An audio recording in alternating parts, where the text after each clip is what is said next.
Welcome to Untamed Thoughts.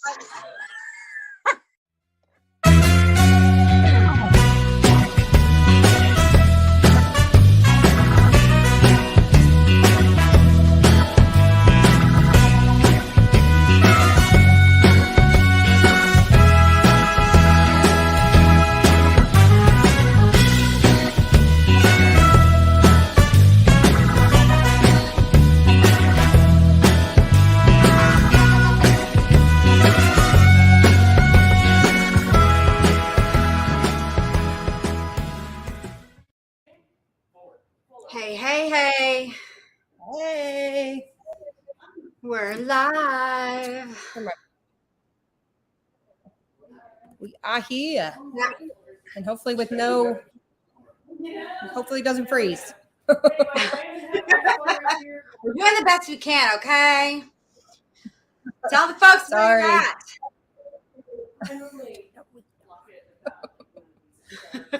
We are at Copeland Dance Hall right now. And we're upstairs I am. I'm kind of tried to sneak away upstairs. Jason's playing at Copeland Dance Hall tonight. And there's a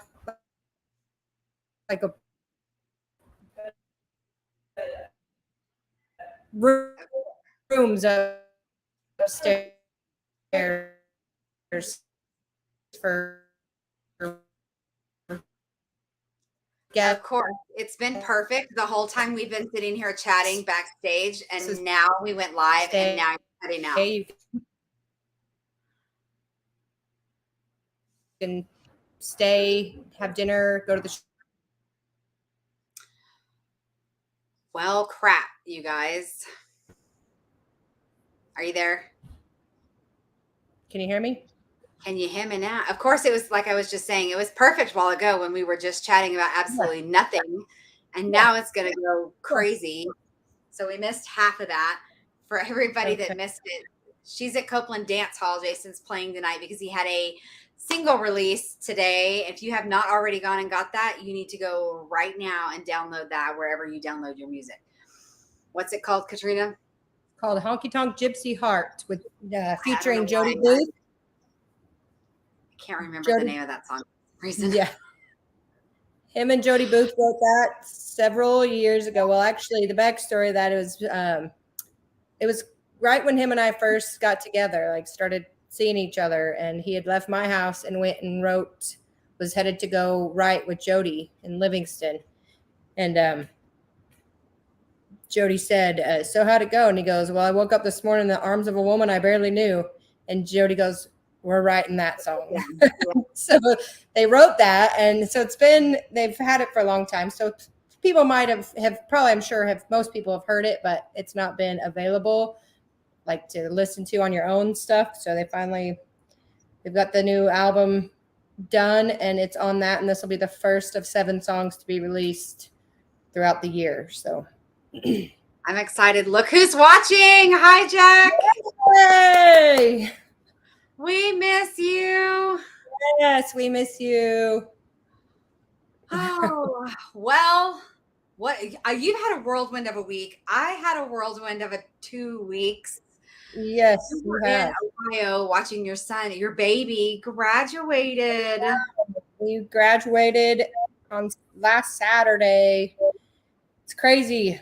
All 3 of them are grown now, and he turns 18 next week. Yeah. There's no way you're old enough for that to be true. 22, 21, and almost 18. What the heck? How's that happen so fast? So we went from Ohio up to Michigan. Went to my brothers. I have 2 brothers that live up there. We went to Michigan and stayed with them for a little while. And we just got home about 2 o'clock this morning. Slept for a little while, repacked some clothes, and took off to Copeland Dance Hall. So I don't know how you do it. That would make me crazy. That was a quick turnaround. We haven't usually when we get home we have at least a day or so to a couple days sometimes, but yeah, this time it was cutting it a little close. I'm just glad it was raining and yucky weather when we left, so I was just glad no flights got delayed or canceled. Yeah. So that could have gone really south really fast. Oh, no, the band shows up and we're not here. Hey, Yeah, just like, go without us. sorry. Right. Oh, Lord. Well, my week, in case you guys haven't seen, if y'all don't follow me directly, I spent last week in the hospital. I had my gallbladder out at the first of the month and then had some complications and ended up back in the hospital. I joked with John that I'm not ever going to be able to watch Chris live ever again because I'm going to have PTSD because the last 2 times that I've seen Chris live, I've had to go to the emergency room directly after the show. Poor Chris. But I'm much better now. They have figured out the problem. It caused some other problems that I'm going to have to figure out how to deal with, but Oh no. I'll get there.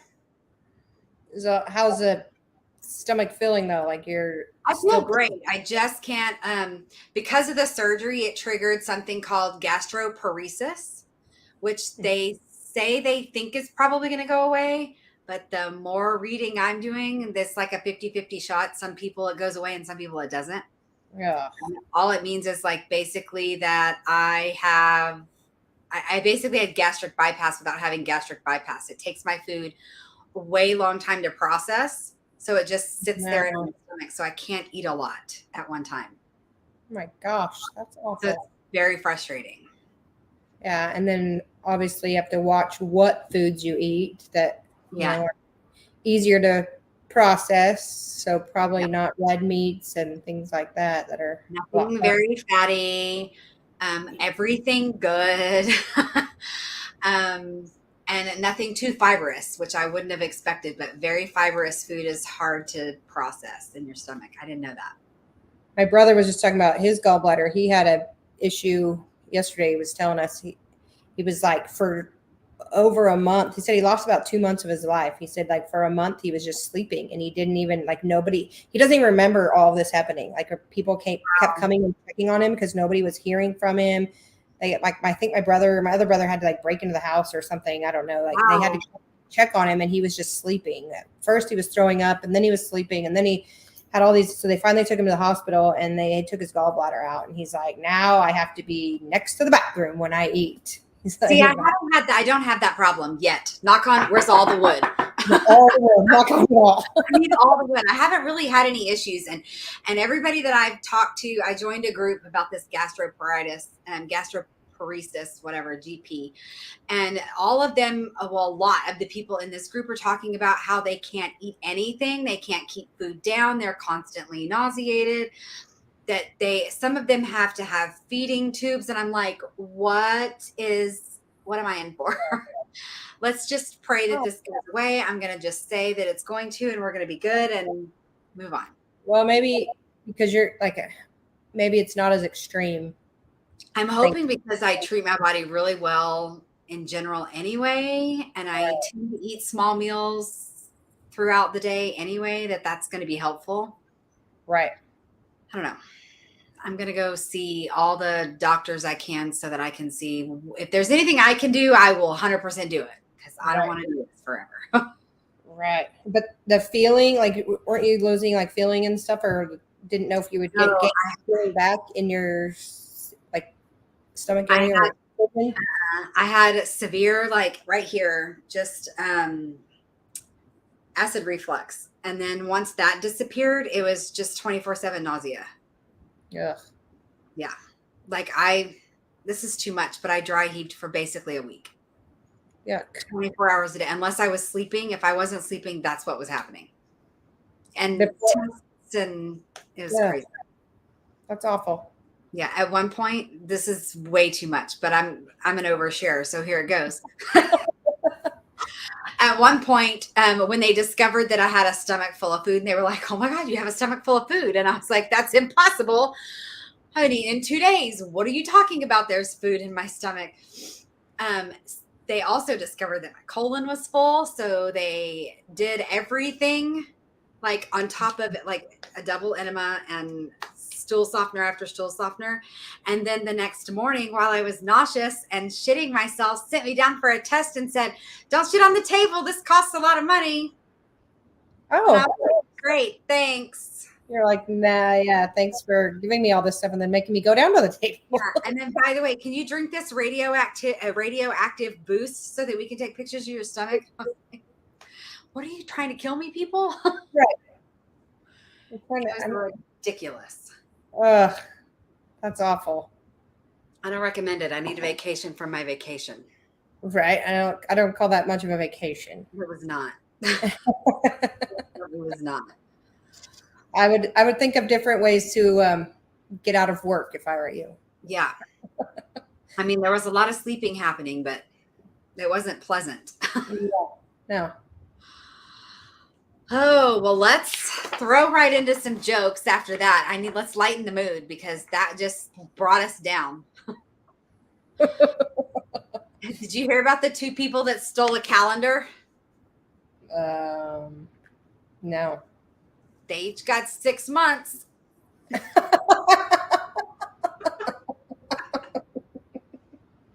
Oh gosh.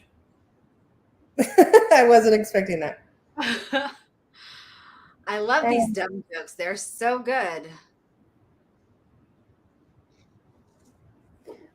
I'm bad. I did not get.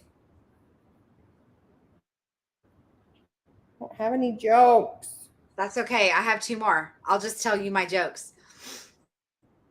Okay. What is Korn's favorite music?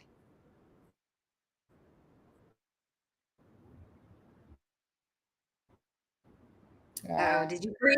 I don't know. It's pop music. Get it? Popcorn. Yes. I laughed out loud when I read that one, so I had to write it down. And I think we've done that before too, but I didn't care. Right. What did Nobody the cell phone? Oh, well, not what. I can't even read, and it's typed. It's not even my own handwriting. Why did the cell phone get glasses? I don't know. Because she lost her contacts. Bump. I'm going to say something about contacts, but here's one. Right. Why did the golfer bring 2 pairs? Why did the golfer bring 2 pairs of pants? Why did because he got a hole in one? In case he got a hole in one. I was close. That's the closest I've ever come to actually answering it. Jacqueline says she has a joke for us. Jacqueline, what's your joke? Do you want to call in? Should I send you a link?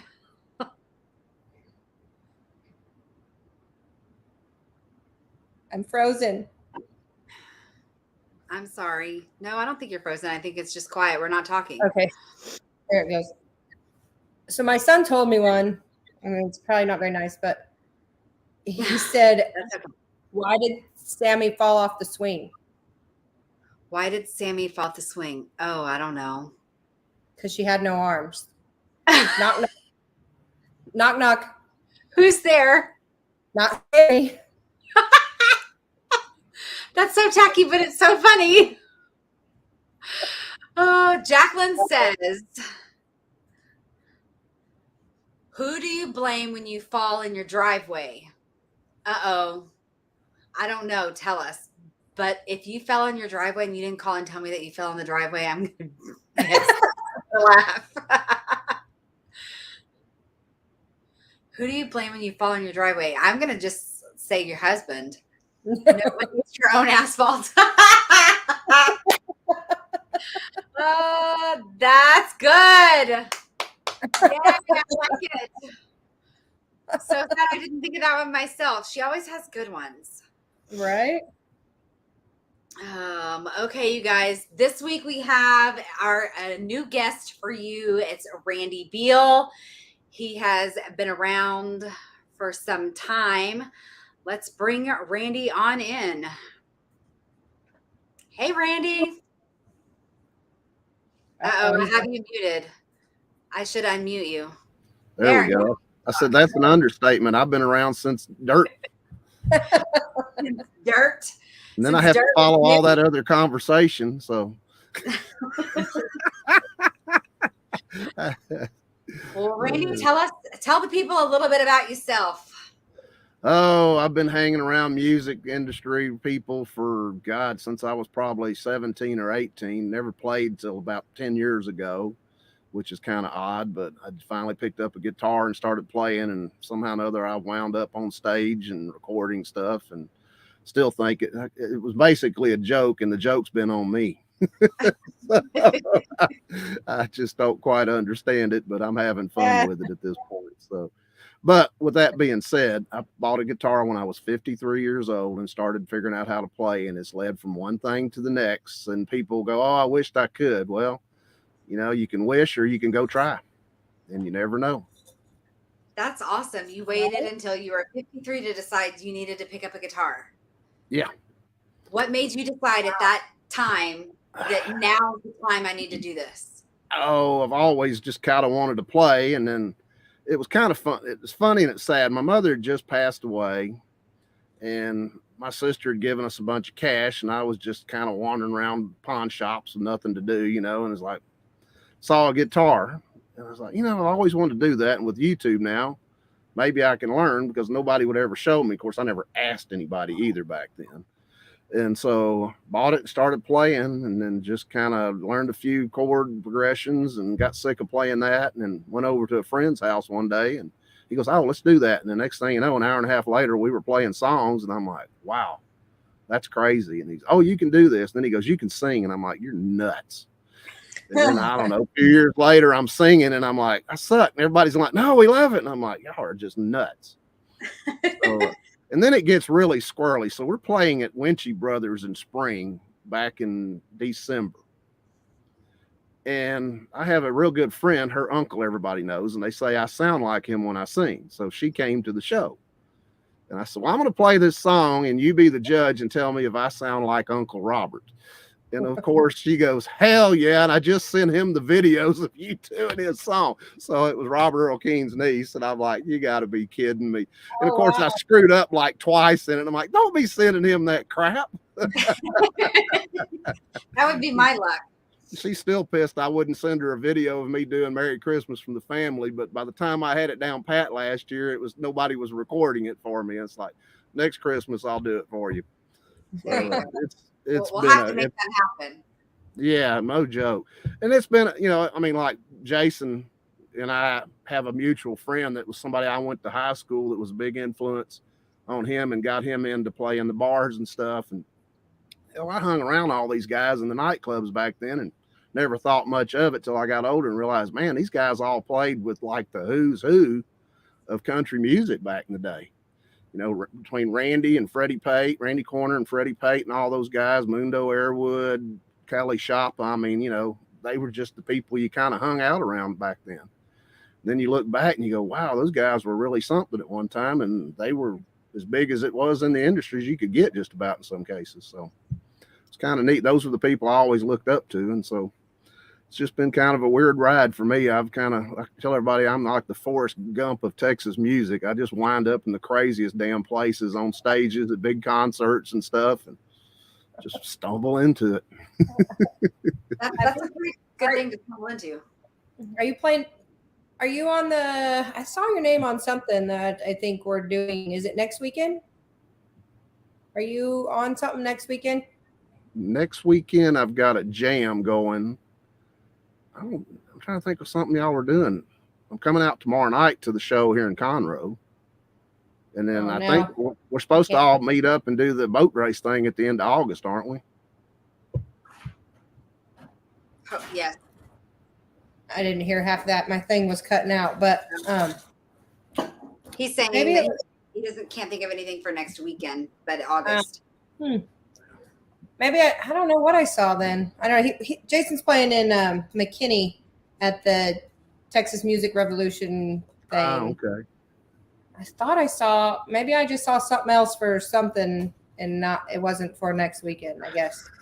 I've been playing on all these different places. Freddie Pate, don't you? Yeah. Katrina? So yeah. Freddie called me the other day and he goes, "Damn, dude, you're gigging more than I am." Freddie, I don't know how this all happens. He goes, "I love it." So yeah, it's it's been fun, and hope, like I said, I'm looking forward to August getting out there and hanging out. It's always fun hanging with Jason anyway. So Yeah, that'll be good. It'll be hot, but it'll be a good time. Yeah. Oh yeah, no, it'll be fun. Thank goodness we'll be on the lake. Right? Yeah, exactly. That's the place to be. So yeah. So anyway, it's just been, I wrote a song about 5 years ago. So just did you write the song after you learned to play? Yes, it came in about halfway through, about 5 years later, and I'd started writing with a friend, and we had a couple things, and I had about 4 songs I was working on, and I one day sitting, I lived in Abilene, I had a studio, and so I started putting them together, and next thing you know, I recorded it, and I did this crappy video on Facebook playing it, and I get a call from this studio guy that I know, and he goes, "Hey, we want to record that," and I'm like, "Yeah, I do too, but I'm not ready for it right now. It's kind of in between jobs." "No, we want to record that song," and I'm like, "Yeah, okay, I get it. I would do too, but I'm not ready." "No, we'll do it for free," and I'm like, "Are you kidding me?" So the guy that played all the music was Milo Deering, that works with the Eagles and everybody. Jason done stuff for everybody. So Milo does all the track on it, and I go to the studio and do it. So the guy sends me the final mix cut. And he goes, "Are you sitting down?" I'm like, "I'm driving." He goes, "Pull over." I'm like, "Yeah, right, whatever." So I hit it play, and I'm driving down the road. I'm like, "Wow, music's great in this, but it's me." So he calls me back and he goes, "What'd you think?" I said, "It was good." "What the hell do you mean it was good? It was great." And I'm like, "Dude, it's me." Clunk. Hangs the phone up. Oh, calls me back an hour like, "You listen to it some more?" "Yeah, it's good, man. Milo killed it." "God damn it." And he just hangs up again. I'm like, "Terry, it's me. I'm not used to this shit. I never saw me recording or doing it. It's, it's kind of mind boggling for me." So anyway, it wrapped my head. Song, actually, I didn't do a traditional promotion deal, paying, the promoter and all that stuff. I just released it through CD Tex, and it blew up on all the internet radio charts. I mean, big time, huge overnight. It got played around. Hell, I had 200 downloads, I think, in 2 weeks on the CDX chart, which, hell, from what I've seen, that's pretty damn good if that many stations are downloading you that quick without any kind of promotion or anything. So right. I'm fixing to do one and release it probably sometime this fall, and I'm going to go ahead and promote it and send it out. I've got a new one I've cut and stuff, but it's just, like I said a while ago, people go, "How do you do it?" Well, if you don't get out and try, then you'll never do anything. So, and y'all know I kind of help out some of these kids and try to keep them away from the people they shouldn't be hanging out with in this business, and try to direct them into the right people to help them out, which we know one of those that, y'all have been helping out quite a bit. He definitely appreciates it. But there's some good kids out there, but man, they can get taken in a heartbeat in this business. So yeah, for sure. But yeah, so definitely not an easy industry to be in. Huh? Definitely not an easy industry to be in. Yeah, but they're all that way. I mean, it's anything you do in business out there. So, I've helped like Will Carter, and Will Carter gets it. He's like, "Man, it's just sales and business." I said, "That's exactly what it is." Yeah. And you watch Jason. Jason gets it, man, better than most of them. Y'all do the merch and stuff better than most of these people, and make it work. But half of them just think they got to get the big contract deal, and that's not always what you think it is at that point. So, no. Yeah. I think that's a big misconception that even I had kind of when we started coming into this, that it's not just get up on stage and sing. You have to earn that spot every single day. You have to re-earn that spot. If you're not relevant, you have no place. No. And then you get the ones that just turn it into a job and treat it like a job. I mean, as well as I do, Randy, when you go see Jason loves playing. Those are the kind of people they need to surround themselves, because it's not just a job. It's got to be your passion at that point, right. And, you look at Kevin Fowler and so many of them that have been playing for years, and those guys just love playing, and they help everybody and try to, bring them up and do the right thing. And those are the good people in this industry. So, yeah. Right. Yeah. Yeah. That's all he's ever done. So that's all he knows. Like during COVID, when we had nothing, he was like, what do I do? What do I do with myself? He said he didn't know what to do. That's when he started photography stuff. But other than that, like, he's never done anything like besides music. So he enjoys it. If he had to do all the things that I had to do, then he wouldn't probably enjoy it. But he gets to just get up there and play. You are one of the hardest working wives in the industry. I will give you that. It's difficult at times, but I got my own stuff that I got to keep up with too. So it's like it's very time consuming, but it's worth it. I can relate to that. Yeah. I give myself more jobs than I need. Yeah. Like you do. Same. Brandy, tell us what got you, like, how did you end up, like, what was the very first thing you did that, like, brought you into this industry? Or was there a person or a thing or one show that you went to and you just followed everybody I've around? always loved music. My mother used to play. We used to listen to Kilt back when it was rock and roll, and she always played it, and I loved it. And then I was always, when I got to be a teenager, I had a buddy that listened to country, and then I started listening to country and got hooked on country. So I listened to everything. I learned you have to be. And, back then we went to all the dance halls. We'd see Randy Corner, Kelly Shoppa, Roy Head, all them playing in the clubs every Friday, Saturday, Thursday, Friday, Saturday. So we'd go hang out and watch them play. And I mean, it was just, that was the thing you did. And it was always fun, especially if you knew people in the band, because you get all the backstories, that you don't get out front. It's a whole different adventure at that point. And, it was like one of my friends, Doyle Hayslip, that played with everybody over the year. Fiddle player is great. And he was like, when I started playing, he goes, "What the hell took you so long?" And I'm like, well, nobody ever offered to show me anything. Of course, I never asked either. But so, and then I had I got to work in radio back in the mid 80s with Mary McCoy, Cactus Ken Murray. All of us worked at the station. That's how we all met here in Conroe at Kicker back in the old, and on an AM station when FM took over.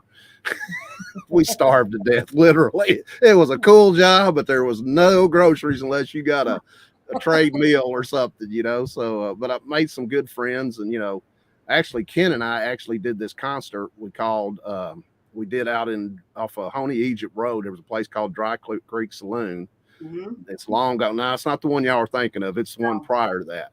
Okay. We did a whole week-long concert. So we had Frenchie Burke, Mundo Airwood. We had Kelly Shoppa, Jim Ponder, all kinds of people back then playing. Is that making too much noise? Do y'all hear that, Eric? Okay. So anyway, we did this whole long thing. Well, come Sunday, we had a concert outside, and our station manager left on Friday and goes, "Y'all can broadcast a little of that live on Sunday." We did 4 hours live. Wow. We come back Monday. Said, "Hey, we had more people listening and calling in than we've ever had on this little rinky-dink station back then." Nice. It was at the time Urban Cowboy had come and died, and all the clubs quit playing music. So you had all this amazing talent out there that had no place to go. And we were trying to help revive that, and it kind of died off, and then it took a while to come back again, but thank God it finally did. So that was part of the things, hanging out with guys like Freddie Pate and Mundo Airwood. I got to be friends with. Those were some of the neatest people, and I always wished I could play, but I just never thought I could do it. And so I bought that guitar, and then I had some really good friends start pushing me. And then the support from the people in the industry that I've looked up to has just been, man, I mean, the people I've get to play with and get up here and play. And I'm like, are you kidding me? No, come on. It's the coolest thing in the world, actually. So, yeah. That's one of the best things that I've noticed about this industry since I sort of dipped my toe in it, is that you see these artists working together and they're supporting each other with everything they do. And I think you don't see that in a lot of other industries. I think that's incredible. Yep. Yeah. Yep. Exactly. I don't get enough credit for it, but it's amazing. And those are the people, when you really get involved with that group of people, you're in with probably the best people in the world at that point, because they share as much of themselves and everything else as they do anything at that point, instead of take. I agree. Well, Rainey, you want to play us something? Sure. Cool. I'm going to play it. Oh, y'all want to hear something new? Sure. Yeah. I'll test it out on y'all. This is called Grandpa Said.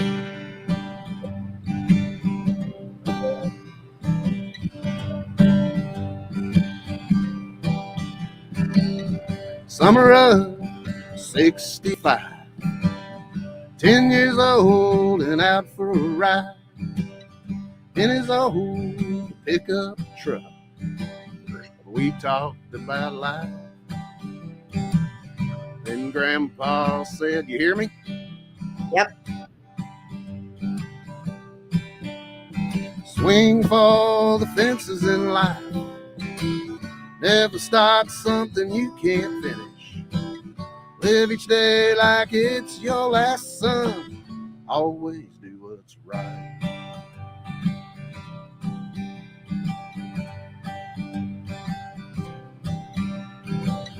We rode in silence for a few more miles. When he spoke again, he said with a smile, "Tell the ones you love them. Find a good woman, son. Love her like there's no tomorrow." Then Grandpa said, "Swing for the fences in life. Never start something you can't finish. Live each day like it's your last, son. Always do what's right."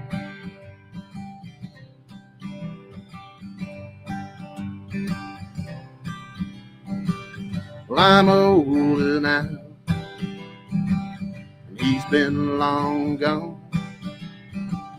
Got a grandson of my own now. We ride in that old truck where we talk about life. And I tell him what Grandpa said. Swing for the fences in life. Never start something you can't finish. Live each day like it's your last, son. Always do what's right.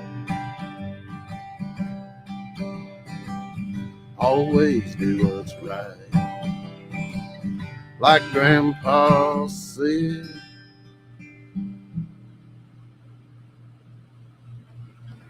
What do y'all think? That was great. That was awesome. I like that. Yeah, that was great. Well, it's been getting a lot of good response, so I think we're going to try to go ahead and cut it this summer and give it a shot and see what it does. I mean, if you don't try, you don't know. So Right? I can say I did. So, That's great. Yeah. well, I think you'll have a lot of success with that. That was really good. well, thank y'all. I appreciate that. You're welcome. Like I said, it's still kind of, it's just been one of those things like, hey, you know, I'm doing it. I'm going to keep trying. So what the heck? That's all you can do. I mean, props to you for at the age you did, giving it a shot and trying something new and starting over. That's kind of awesome. I'm good at that. I've been married 3 times. So, you know, starting over with nothing is no big deal. You get rid of all the old crap, get new stuff. And sometimes, most of the time, it's better. So, like the guitars I've got now are really nice. So, All right.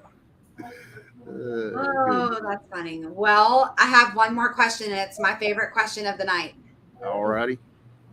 Tell us the most craziest, weird, embarrassing thing you've ever seen happen in all your years on the road. What's one thing that's just Can't think. Embarrassing, not so much, but crazy, but really cool was Outlaws and Legends in Abilene. I was I'm gonna working make the it one of stage. those one day? Yeah, I was working the stage up there, and Matt Hillier was playing that day. There was Cody Johnson was there. We had everybody. Josh Ward was there, Leanne Womack and stuff. So I worked the stage helping get everybody off and on, and you know, did that all day. I mean, I got there like 6 in the morning and I left there at midnight that night. Well, at the end of the day, they have the bonfire. And so they have this big limo cart and everybody's like, "Randy, grab the limo and start taking the artists back to the deal." So I had Matt Hilliard and Phil Hamilton on the cart and a couple of DJ friends of mine, and Matt's drunk as hell. And it's like, "Randy, where the hell's the nickel?" Like, "Here, Matt, throw the bottle back there," and he'd take a big snort off of it. And I turn the corner, he damn near falls out. One of the DJs grabs him, Kurt Reinhardt, I think you probably know him, grabs him, keeps him in. I hear about that time I'm turning, and Phil Hammond, "Don't hit the porta cans." I said, "You'll become a Smurf." "I don't want to be a Smurf." So we turn the corner, we get to the bonfire, So Matt Martindale and Matt Hilliard are doing a song swap. Like Matt's back there taking swigs off my bottle, and I hand it to him again. He goes, "No, I'm done." I said, "Okay." So he gets up there and he goes, "Where's my damn Dickel, Randy?" I'm like, "Dang it, Matt." So I get the bottle of Dickel, take it to him. He takes a big snort, and he starts playing Thunderbird. Changed every word in the song. Oh gosh. Like a weeble wobble, just wobbling around, like this on his chair. Martindale sitting next to him, just shaking his head. Never misses a note, changes all the words, gets done. The crowd goes just batshit crazy. He turns to Martindale and he goes, "Matt, I think that was the best version of that song I've ever done." Just laughing. He goes, "Matt, I swear to God, it was." But to see a guy that drunk get up there, I mean, when he came in the next morning at 7:00, he was on the ramp and he's still just weaving and bobbing. And it's like, dude, you're still drunk. Goodness. I'm going to make it to one of those Outlaws and Legends. My sister-in-law goes every year, and she's been every year telling me I need to go, and I'm going to just need to make it happen. We haven't been either. Well, we need to make that happen together. Yeah, we need to go. Yeah. I guess we need to get Jason on it, but I just haven't. I don't know. I don't know why. I need to make some phone calls and get me in as pressed. All right. Yep. What else you got? That's it. I think that's all. Do you have any other questions, Katrina? Can you think of anything? No, I think he kind of answered them all. I think so too. Tell all the people where they can find you, your music, where you're playing, information. Where do they find me at Randy Beal Music on Facebook, or you can find me at Fools on Stool. So I have a project called Fools on Stool, which is me and a friend of mine named Gene. Gene sounds just like Willie Nelson. Oh, I mean, literally eerie like him. We were at a gig and they're playing Willie on the deal, and he got on the PA and started singing along, and everybody's like, "What the hell? It sounds just like Willie." So, and then we added a new guy to this by the name of Dan Scott. You know Dan Scott, don't you? I think so. Conroe and stuff. He's a hoot. So anyway, we're going to add him to it. So it's kind of a bunch of old fart fools on stools, telling jokes, cutting up, making fun of each other, and playing old songs. And it's just gotten stupid crazy. We were in Brenham last night. We walked in for an open mic, and they go, "No open mic. Y'all can play." I said, "Well, we got friends coming." Okay. We had 30 some odd people show up and stay the whole time. They're like, "We love it. Y'all do some cool stuff." Like, oh, nice. Okay. We even had the tip jar brought up to us. The bartender brings the tip jar and says, "They requested this." Nice. Right. Well, I'll have put in the comments links to both your Facebook page for Randy Beal Music and Fools on Stools. So you guys go click and follow so you can see where Randy's going to be at next. Cool. And thanks so much for being on the show, and we'll see you Thank y'all. tomorrow. Fun. We'll see you tomorrow. All right. We'll see y'all tomorrow night. Y'all be careful. Glad you're doing better too, by the way. You what? So I'm glad Brandy's doing better. She was looking bad the last time I saw her. That was before she went in the hospital. So Yeah. It was pretty rough there for a few minutes, but thank you. I know. All right. Well, I'll see y'all later. All Thank you. right. Good tomorrow. Thanks, Randy. Yeah. Oh, well, that was fun. I did not know all of that stuff about him. Did you know any of that? I did not. That was interesting. We learned something new today. Look at us. I'm looking at my phone for information, and it's all right here because I printed it all out like an old lady. Because if I don't have it in front of me now, Jacqueline, I know that probably makes her cringe every time she sees me do this, because she tried to get me to do this for the first year and a half that we had this podcast, and I refused, and now I can't live without it. It makes fun of me all the time. Okay, so did you happen to find a small Texas town? Uh-oh. Where'd you go? Where'd you go? Small. Oh, great. Can you There you see are. me? Can you hear me? Yeah, you now. Okay. So I looked up Copeland because that's where I am. and didn't really find anything very historical. Other than the brothel you happen to be sitting in right now? Yeah. It's population of 320. I didn't know it was that much. And it says in 1859, Morgan C. Hamilton bought large tracts of land along Brushy Creek and Shiloh to Rice's crop. Theodore Van Buren Copeland. Mr. Copeland sold a 100-foot right-of-way to the Tyler, Bastrop, and Austin railroads in 1887. Two Tyler men subsequently formed the Copeland City Corporation to subdivide and sell land for the newly formed unincorporated community of Copeland. So the rail, like right here behind Copeland Dance Hall, is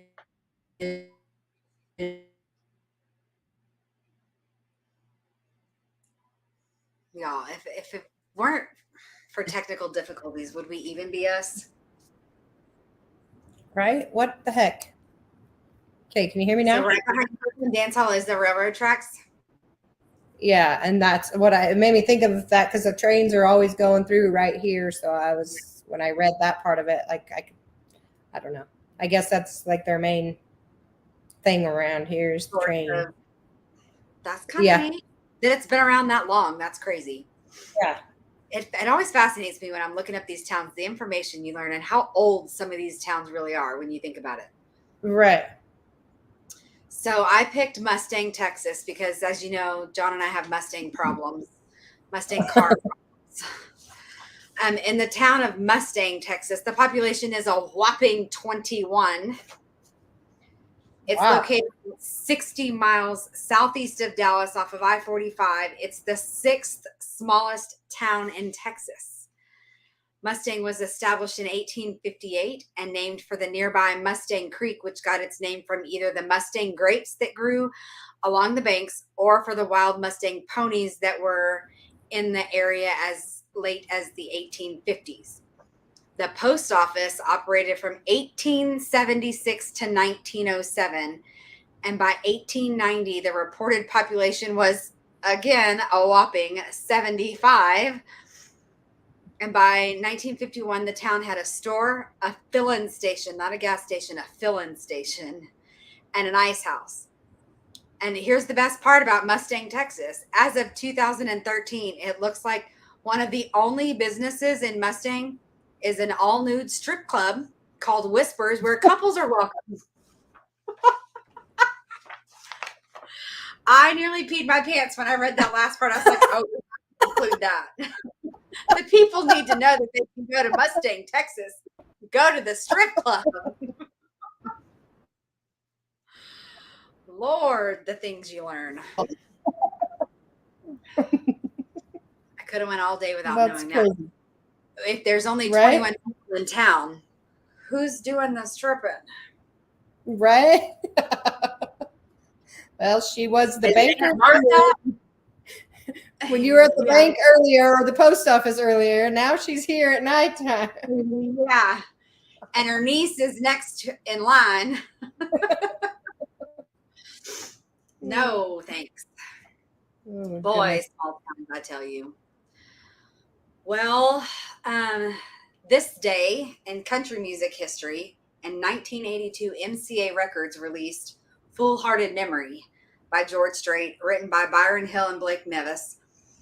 It gave the singer his first #1 single. I don't guess I realized that was his first #1 single. Right. The song was included in the soundtrack of the feature film The Soldier and won an ASCAP award for being among the most performed country songs of 1982. Huh. I didn't know that song was in a movie. I've never even heard of that movie. Maybe I need to watch it. What was it called again? The Soldier? Huh. I don't think I have either. We were only 2, so there's no way we would have known that. Yeah. That'd be why. Sure. Well, in 1979, Dolly Parton released her 21st solo studio album, Great Balls of Fire. The album's first single, You're the Only One, topped the U.S. country charts in mid-1979. And that was in 79, you said? Huh. Today, what's today? May 27th? Yeah. May 27th, yeah. 1979. She released her 21st solo studio album.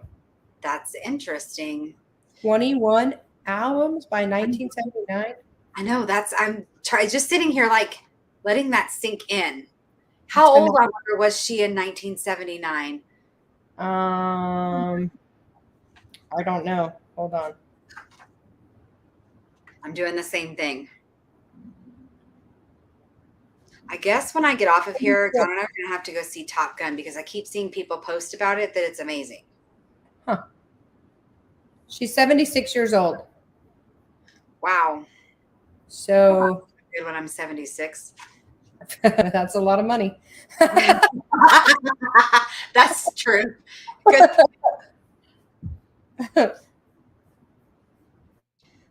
Okay, so she's 76 minus 40. She was 33. So by 33, she had 21 albums. I wonder, she started when she was like 18, right? She went straight from high school. So she just did an album every year, twice a year. Yeah, must have, because that's a lot. That's a lot.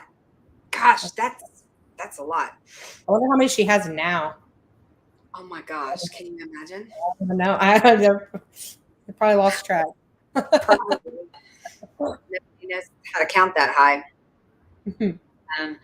Well, this day in Texas history, the 59th Texas legislature established the University of Texas Institute of Texan Cultures. The original mission involved developing and implementing a plan for the state's participation in the Hemisphere of 1968. Huh. Okay, I don't know what that means, but whatever. All right, cool story, bro. Woohoo, I did Texas history. Cool story, bro. Is just as interesting.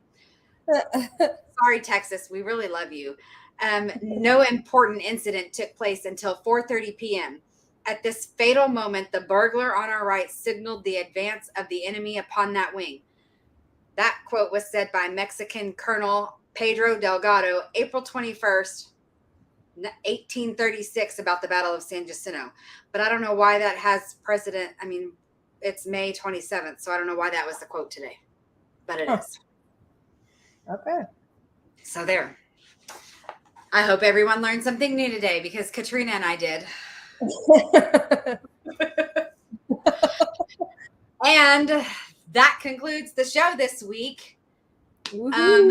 Just FYI, if you are in the Conroe area, tomorrow, Jason is playing at the Table Medley, right?